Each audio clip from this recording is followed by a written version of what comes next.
c'est l'enclos des... Des Wallabies des Rochers, ouais. Et en D'accord. fait, c'est un parc qui me tient particulièrement à cœur parce que ça, on en parlait tout à l'heure rapidement, on gère les populations de certaines espèces pour les préserver et avoir des populations de sauvegarde. Et ça, c'est une espèce dont moi je m'occupe au niveau européen et ça me permet de m'assurer que la population va être viable dans les parcs zoologiques et pourra servir un jour, si jamais il y a besoin de faire du renforcement de population ou de la réintroduction, elle pourra servir à ça. Ça vit combien de temps?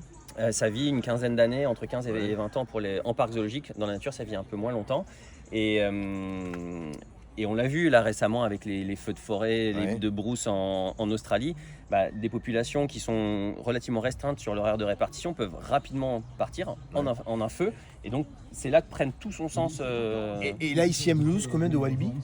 Et ici on en a 13 à l'heure actuelle. Ouais. Mais c'est une population qui grandit, on en parlait tout à l'heure. Ça fait des bébés souvent? Voilà, on a des bébés régulièrement et puis régulièrement on a des transferts, on a des départs des jeunes pour qu'ils aillent former des nouveaux groupes ailleurs, pour qu'ailleurs aussi il puisse y avoir des populations de sauvegarde.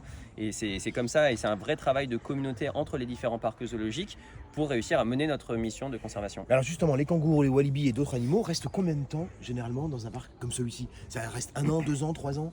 Est-ce que c'est variable?